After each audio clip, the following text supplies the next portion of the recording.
Hi friends, welcome back to Telugu serial book. Manu వాళ్ళ రూమ్లోకి వెళ్ళి చూసేసరికి దియా అక్కడ కనిపించదు. సో వాళ్ళ రూమ్కి కనెక్ట్ చేసి ఉన్న బాల్కనీలోకి వెళ్ళి చూస్తాడు. దియా అక్కడ బయట కింద చూస్తూ ఏదో ఆలోచిస్తూ ఉంటుంది.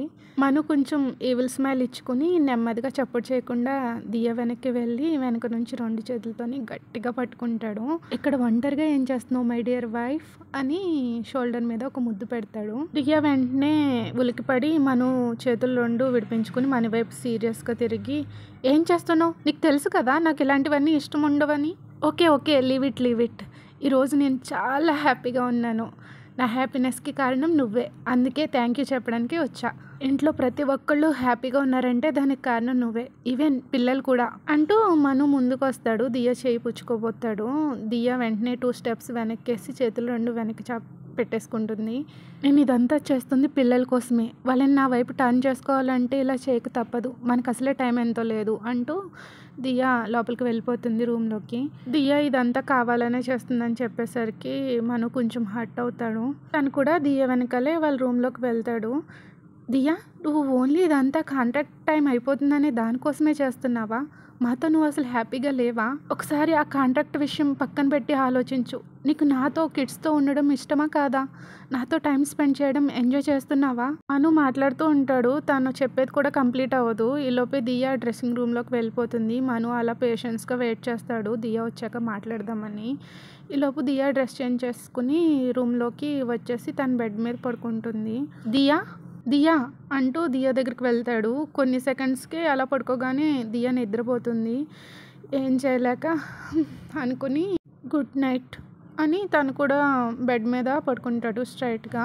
ఆ తర్వాత కొద్దిసేపటికే వసు చెప్పినట్టుగా దియాకి మళ్ళీ డ్రీమ్స్ వస్తాయి. మళ్ళీ నిద్రలో ఏడవడం, ఎవరితోనో ఫైట్ చేస్తున్నట్టు చేస్తుంది.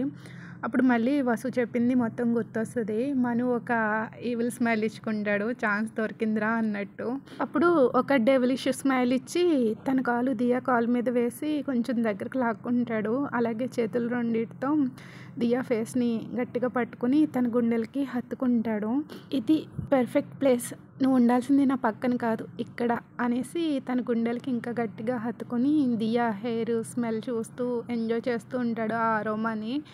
దియా కొన్ని సెకండ్స్కే నార్మల్ అయిపోతుంది. మళ్ళీ డీప్ స్లీప్లోకి వెళ్ళిపోతుంది. ఏదో మ్యాజిక్ జరిగినట్టు మను హత్తుకోగానే తను కూడా మనుని గట్టిగా పట్టుకుని అలా నిద్రపోతుంది.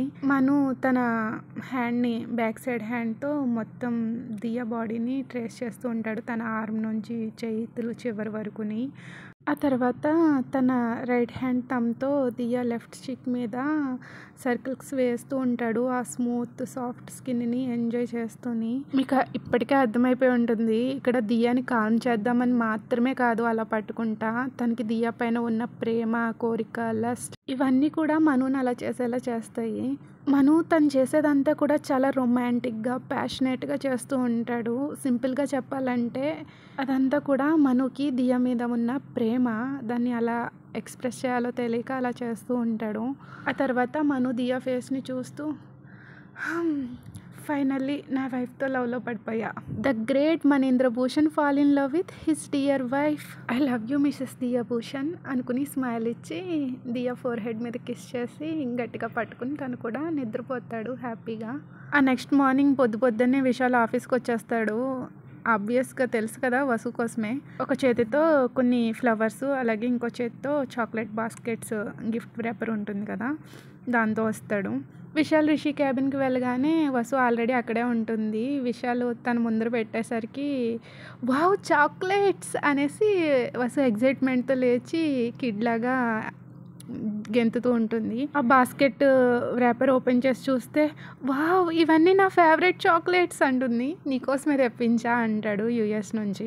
విశాల్, నేను ఇలా అనుకుంటున్నాను, నువ్వు తీసుకొచ్చావు తెలుసా, నాకు వీటిని ఎంతగానో తినాలనిపిస్తుంది, చాలా క్రేవింగ్స్ ఉన్నాయి, థ్యాంక్ యూ సో మచ్ అని ఎగ్జైట్ అవుతుంది. వసు అలా జంప్ చేస్తుంటే, హే బీ కేర్ఫుల్, ఎవరు తినర్లే నీ చాక్లెట్స్ని, అన్నీ నీకే, నీకు ఎన్ని తినాలనిపిస్తే అన్ని తిను, ఇంకా తీసుకొస్తా, ఫుల్ ఫ్యాటీ అయిపో అని నవ్వుతాడు. ఈలోపు రిషి తన క్యాబిన్లోకి వస్తూ బయట నుంచి లోపల ఏం చేస్తున్నారో ఆ గ్లాస్ డోర్ నుంచి చూస్తాడు. వాళ్ళిద్దరూ అలా నవ్వుకుంటూ ఉంటే ఫుల్ మండిపోతుంది. సీరియస్గా చూస్తాడు. వెంటనే డోర్ ఓపెన్ చేసి లోపలికి వస్తాడు. రిషిని చూసి వసు తన చాక్లెట్స్ని వెంటనే టేబుల్ డ్రా ఓపెన్ చేసి అందులోకి పెట్టేస్తుంది సైలెంట్గా.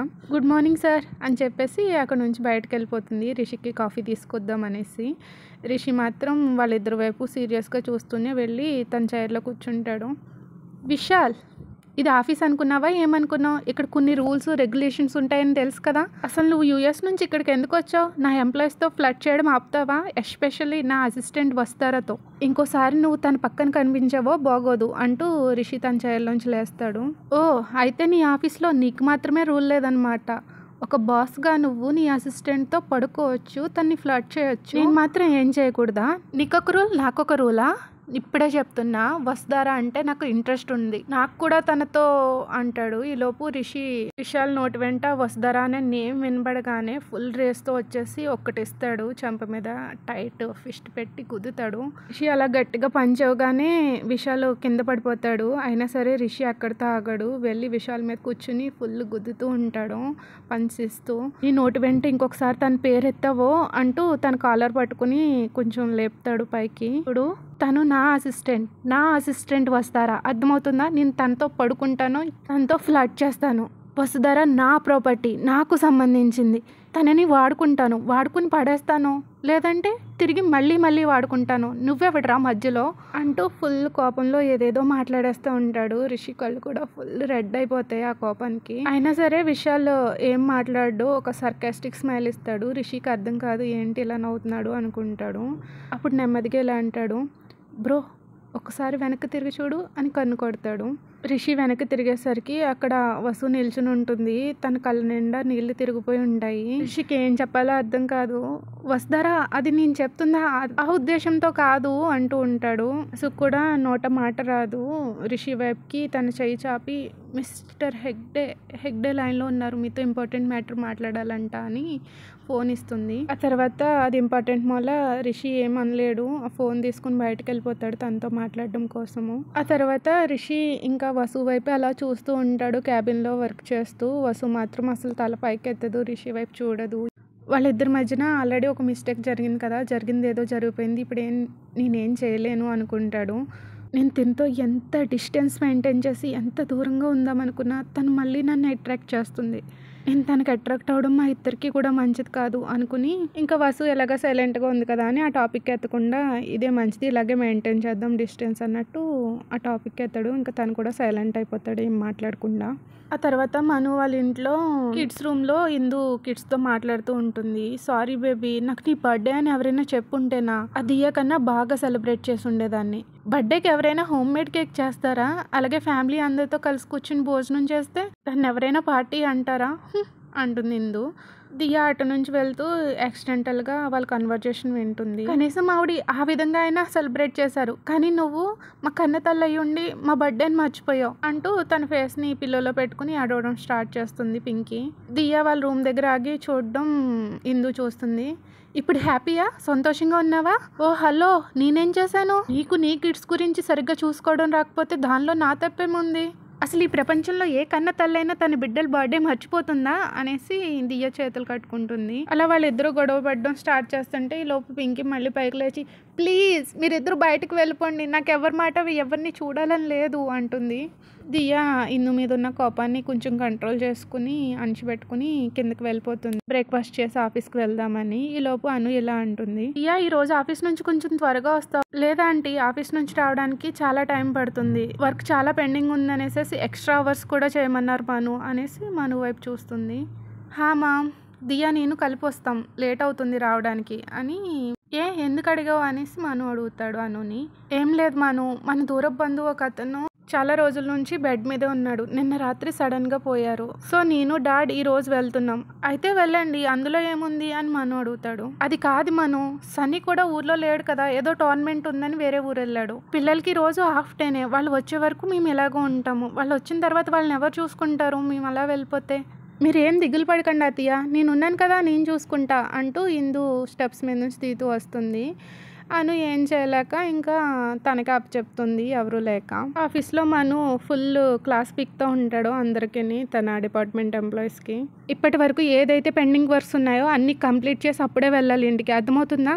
అప్పుడు దియా ఎలా అనుకుంటుంది మనసులో, నా ముందు ఉంది రీసెంట్గా చూస్తే హస్బెండ్ మను కాదు, మై ఆరోగెంట్ బాస్ లాగా మారిపోయాడు, the great Manindra Bhushan, Hitler అనుకుంటుంది. మార్నింగ్ నుంచి ఈవినింగ్ 6 అవుతుంది. అప్పటి వరకు అందరి మీద అరుస్తూనే ఉంటాడు. దియా 1 మంత్ బెడ్ రెస్ట్ తీసుకోవడం వల్ల తన వర్క్ అయితే చాలా పెండింగ్ ఉండిపోతుంది. మిసెస్ భూషణ్ అండ్ టైటిల్ మాత్రమే, ఏం లాభం, అందరితో పాటు ఈక్వల్గా నా మీద కూడా అరుస్తున్నాడు. దియా డ్రాయింగ్ని కూడా చించేసి తన మొహం మీద పడేస్తాడు. Waste, crop, redraw redraw redraw ఇలా అంటూనే ఉంటాడు. దియా నాకు కావాల్సింది ఇది కాదు, మళ్ళీ డ్రా చేయి అంటాడు. మళ్ళీ డ్రా చేయాలా అనుకుంటుంది. చూడు దియా, ఇంకో ½ an hour టైం ఇస్తున్నాను, ఈ లోపు దీన్ని డ్రా చేయలేదో ఇంటికి వెళ్ళే ఛాన్సే లేదు. నిన్నొక్కదాన్నే కాదు, వర్క్ ఫినిష్ అయ్యే వరకు ఆఫీస్లోంచి ఎవరు అడుగు బయట పెట్టే ఛాన్సే లేదు. ఇదే నా లాస్ట్ అండ్ ఫైనల్ వార్నింగ్, అర్థమవుతుందా అని అందరి వైపు వేలు పెట్టి చూపిస్తాడు. వాళ్ళందరూ సైలెంట్గా వెళ్ళిపోతారు. ఏంటి, ఇంత పెద్ద అపార్ట్మెంట్ డిజైన్ని ½ an hourలో ఫినిష్ చేయాలా? మార్నింగ్ నుంచి చేస్తున్న డిజైన్స్ అన్నీ నచ్చట్లేదు, నేనేమన్నా రోబోట్ అనుకున్నాడా ఏంటి ½ an hourలో ఫినిష్ చేయడానికి? దియాకి ఫుల్ మండిపోద్ది. తన మనసులో ఇన్నర్ ఫీలింగ్స్ అన్నీ మనుతో పైకి అనేద్దాం అనుకుంటుంది. కానీ ఏం చేస్తుంది, అనలేదు కదా, బాస్ కదా. తనతో గొడవ పడే కన్నా ఈ బిల్డింగ్ మీద నుంచి దూకి చావడం బెటర్ అనుకుంటుంది. నెమ్మదిగా ఒకళ్ళు వెళ్ళిపోతూ ఉంటారు. సో వాళ్ళ టీం హెడ్ మూల దియా భుజాల మీద పడుతుంది మొత్తం వర్క్ లోడ్ అంతని. దాంతోపాటు ఇంకో 2-3 ఎంప్లాయీస్ ఉంటారు అంతే. దియాకేమో 9:30 అయిపోయి ఫుల్ ఆవలింతలు వచ్చేస్తూ ఉంటాయి. మను ఏదో మీటింగ్ ఉందని రిషి దగ్గరికి వెళ్ళిపోతాడు. సడన్ గా దియాకి కాల్ వచ్చేసరికి చూస్తుంది, ఇంటి నుంచి కాల్ అనేసి ఆశ్చర్యపోతుంది. వెంటనే లిఫ్ట్ చేస్తుంది. హలో అనగానే బన్నీ ఏడుపు వినిపిస్తుంది. బన్నీ, ఏమైంది, ఎందుకు ఏడుస్తున్నావు అంటుంది.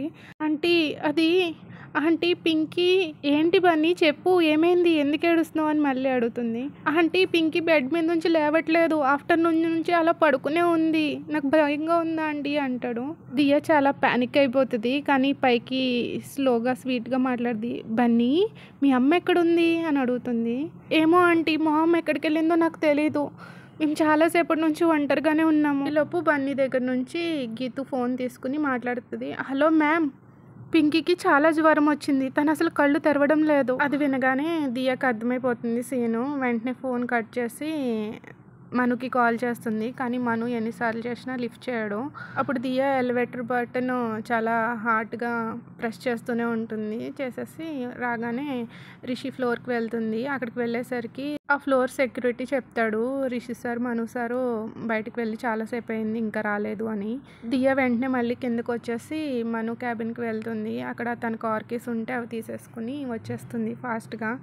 ఆ టైంలో ఇంకా తన లైసెన్సు ఇవేమీ గుర్తుండవు. అయినా సరే డేర్ చేసి ఫాస్ట్గా డ్రైవ్ చేసుకుంటూ ఇంటికి వెళ్ళిపోతుంది. థ్యాంక్ గాడ్ పోలీసులకు దొరకలేదు అనుకుంటుంది. దియా ఇంటికి వెళ్ళగానే ఇంకా కిడ్స్ రూమ్కి పరిగెట్టుకుంటూ వెళ్ళిపోతుంది. వెళ్ళేసరికి పింకీ ఫుల్ వణుకుపోతూ ఉంటుంది. సడన్గా సిచ్యువేషన్ చేంజ్ అయిపోద్ది అనమాట, ఫిట్స్ వచ్చేస్తాయి. అలాంటి సిచ్యువేషన్ ఎప్పుడు ఫేస్ చేయదు దియా. సో ఫుల్ వణుకొచ్చేస్తూ ఉంటుంది. ఆ టెన్షన్లో కూడా ఇంకా పింకీని ఎత్తుకుని ఫాస్ట్గా పరిగెట్టేస్తుంది కిందకి. కార్లో పడుకోబెట్టి వెనకాలే బన్నీ కూడా తన కాల్ పట్టుకుని వచ్చేస్తూ ఉంటాడు. డైరెక్ట్ హాస్పిటల్కి తీసుకెళ్ళిపోతుంది. డాక్టర్ లోపల పింకీని చెక్ చేస్తూ ఉంటే బన్నీ మాత్రం దియా కాల్ పట్టుకుని హేట్ చేస్తూ ఉంటాడు. అదే గట్టిగా పట్టుకుని హగ్ చేసుకున్నట్టు. బాబోయ్, ఈ సైజర్స్ అంటే చాలా స్కేరీ. ఇన్నాళ్ళు కొరియన్ డ్రామాస్ మూవీస్లో మాత్రమే చూసా, కానీ రియల్గా చూస్తుంటే నాకు చాలా భయం వేసింది. నాకేలా ఉంటే పాపం బన్నీ ఇంకెంత భయపడ్డాడో ఏంటో అనుకుని బన్నీని ఎత్తుకుంటుంది. అప్పుడు డాక్టర్ నర్స్తో చెప్తాడు, తిని త్వరగా ఐసీయూకి షిఫ్ట్ చేయండి అంటాడు. వాట్, ఐసీయూ దేనికి డాక్టర్ అనేసి దియా అడుగుతుంది.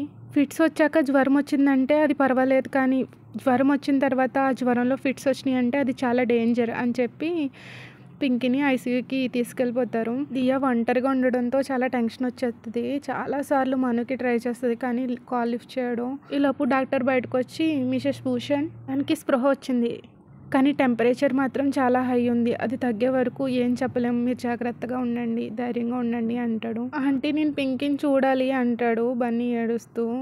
కలిసి చూద్దాం నాన్న, కొద్దిసేపు వెయిట్ చేయి అంటుంది దియా. ఆ తర్వాత మను రిషి వాళ్ళ కంపెనీకి వస్తారు. మను తన క్యాబిన్కి వెళ్ళే ముందర దియా వైపు చూస్తాడు. దియా టేబుల్ దగ్గర దియా కనిపించదు. ఏమైంది అనుకుంటాడు. మను తన క్యాబిన్లోకి వెళ్ళి తన కార్ కీస్ కోసం చూస్తాడు. తర్వాత దియాకి కాల్ చేద్దాం, ఎక్కడుందో పిలిచి ఇద్దరం కలిపి ఇంటికి వెళ్ళిపోదాం అనేసి తన కార్ కీస్ కోసం చూస్తాడు, కనిపించవు. బట్ తను ఫోన్ తీసుకుని ఓపెన్ చేస్తాడు దియాకి కాల్ చేద్దామని. లోపు తనకి ఆల్రెడీ కాల్స్ వచ్చుంటాయి ఇంటి నుంచి, అలాగే దియా నుంచి కూడా చాలా మిస్డ్ కాల్స్ ఉంటాయి. ఇంకా ఒక సెకండ్ కూడా లేట్ చేయకుండా వెంటనే దియాకి కాల్ చేస్తాడు. దియా జరిగిందంతా చెప్తుంది టెన్షన్ పడుతూ. దియా నువ్వేం టెన్షన్ పడకు, వరి అవ్వకు, నేను వస్తున్నా, పింకీ అని తన గురించి అడుగుతాడు. అప్పటి వరకు కొంచెం బన్నీ ముందర ధైర్యంగా నటించినా కానీ దియాకు కూడా ఏడుపు వచ్చేస్తుంది. ప్లీజ్ మను మీరు త్వరగా రండి, డాక్టర్స్ ఏం చెప్పట్లేదు, ఇక్కడ ఎవరు ఏం మాట్లాడట్లేదు అంటుంది ఏడుస్తూ. మను సారీ, మీ పర్మిషన్ లేకుండా మీ కార్ తీసుకుని వచ్చేస్తా, సిచ్యువేషన్ అలాంటిది అంటుంది. ఇట్స్ ఓకే చెప్పి మను ఫోన్ కట్ చేసి వెంటనే రిషి దగ్గరికి వెళ్తాడు. నీ హాస్పిటల్లో డ్రాప్ చేయమని అడుగుతాడు. వెంటనే రిషి మను బయలుదేరుతారు. రిషి లోపు కార్ తీస్తాడు. వాళ్ళ ముగ్గురు హాస్పిటల్ లోపలికి ఎంటర్ అయ్యేలోపు రిసెప్షన్ దగ్గర దియా ఒక చేత్తో బన్నీని ఎత్తుకుని ఇంకొక చేత్తో ఏదో ఫామ్ ఫిలప్ చేస్తూ ఉంటుంది. మనుకు అలా దియాని చూడగానే చాలా హార్ట్ టచింగ్గా అనిపిస్తుంది ఆ సీను. బన్నీ నిద్రపోతూ ఉంటాడు. మను రావడం చూసి థ్యాంక్ గాడ్ టైంకి వచ్చారు అంటూ కొంచెం ఊపిరి తీసుకుంటుంది దియా టెన్షన్లో. మను నర్వస్గా పింకీ గురించి అడుగుతాడు, నా కూతురు ఎక్కడా అని. ఐసీయూలో ఉంది. మను ముందు డాక్టర్తో మాట్లాడి నాకేం అర్థం కావట్లేదు, మెడిసిన్స్ చూసావా ఎన్ని ఇచ్చారో అనేసి చూపిస్తుంది. అక్కడ 2-3 కవర్స్ ఫుల్గా మెడిసిన్స్ ఉంటాయి తన ఫామ్ ఫిల్అప్ చేస్తున్న పక్కనే. తనకి ఫిట్స్ కూడా వచ్చినాయి. నాకు చాలా టెన్షన్గా ఉంది. బన్నీ అయితే ఫుల్ ఏడుస్తూనే ఉన్నాడు. ఏడ్చి ఇప్పుడే నిద్రపోయాడు. దియా అలా చెప్తూ ఉంటే మనకు అర్థమవుతుంది దియా ఒక్కది ఒంటరిగా ఎలా ఫేస్ చేస్తుందో, ఇదంతా తను ఎంత ప్యానిక్ ఫీల్ అయి ఉంటుందో అర్థం చేసుకుంటాడు. దియా అంతసేపు బన్నీని ఎత్తుకోవడం తన హెల్త్ కూడా మంచిది కాదు అనుకుని బన్నీ అంటూ తన్ని ఎత్తుకోబోతాడు. వద్దు తన్ని లేపకండి మళ్ళీ ఏడుస్తాడు అంటూ లైట్గా తనని ట్యాప్ చేస్తూ ఉంటుంది బన్నీని. శిరీష్ నువ్వు కొద్దిసేపు బన్నీని ఎత్తుకుంటావా, నేను దియా వెళ్ళి డాక్టర్తో మాట్లాడేసి వస్తాము అనేసి అంటాడు. ఆ తర్వాత కొద్దిసేపటికి పింకీకి క్రిటికల్ స్టేజ్ తప్పింది అని చెప్తాడు డాక్టరు. అందరూ పింకీ రూమ్ బయట వెయిట్ చేస్తూ ఉంటారు. దియా చాలాసార్లు అన్కంఫర్టబుల్గా ఫీల్ అవుతుంది. తన హ్యాండ్ తోటి కొంచెం అప్పుడప్పుడు గుద్దుకుంటూ ఉంటుంది స్పెయిన్ మీద. మనకు అర్థమవుతుంది తన బ్యాక్ పెయిన్ మళ్ళీ స్టార్ట్ అయి ఉంటుంది పాపం అనుకుంటాడు ఎక్కువసేపు నిల్చుని ఉండేసరికి. అప్పుడు రిషి కొంచెం సీరియస్ అవుతాడు వాళ్ళ మీద. పిల్లలిద్దరిని అలా ఒంటరిగా వదిలేసి మీరు ఇద్దరు ఆఫీస్కి ఎందుకు వచ్చారు? ఇంట్లో వాళ్ళని చూసుకోవడానికి ఎవరు లేనప్పుడు వాళ్ళిద్దరిని తీసుకొచ్చి మా ఇంట్లో వదిలేసి అప్పుడు రావచ్చు కదా ఆఫీస్కి. మా మంజు ఇంట్లోనే ఉన్నారు కదా, వాళ్ళు చూసుకుందరు అంటాడు. అప్పుడు మనకి వెలుగుద్దనమాట ఇందు ఏమైంది? మామ్ పిల్లల రెస్పాన్సిబిలిటీ ఇందుకు కదా అప్పు చెప్తా, ఇందు ఎక్కడికి వెళ్ళింది అంటూ క్వశ్చన్ మార్క్ ఫేస్ వేసుకుని దియా వైపు చూస్తాడు. దియా ఏం మాట్లాడదు, సైలెంట్గా కిందకు చూస్తూ పక్కకు పెట్టేసుకుంటుంది ఫేసు. దియా అని గట్టిగా అరుస్తాడు. నాకు తను ఎక్కడికి వెళ్ళిందో ఏం తెలియదు మను, బన్నీయే కాల్ చేసి తన ఇంట్లో లేదు, ఆఫ్టర్నూన్ అనగా బయటకు వెళ్ళింది, ఎక్కడికి వెళ్ళిందో తెలియదని చెప్పాడు అంటుంది. మను బ్లడ్ ఫుల్ బాయిల్ అయిపోతుంది. ఈరోజు తను చేసిన పనికి తన ఇర్రెస్పాన్సిబిలిటీ వల్ల నా కూతురు చావు దాకా వెళ్ళొచ్చింది. తన్ని వదిలేదే లేదు. ఒక తల్లి బిడ్డకి జన్మనిస్తుంది అంటారు, కానీ ఇక్కడ తన వల్ల తన ఇర్రెస్పాన్సిబిలిటీ వల్ల ఒక బిడ్డ ప్రాణం పోయే స్టేజ్కి వచ్చింది. ఇప్పుడు దియా కానీ నాకు కనిపించాలి, ఆ నెక్స్ట్ ఏం చేయాలో నాకు బాగా తెలుసు అనుకుంటాడు. Okay guys, that's it for today. Thank you for listening.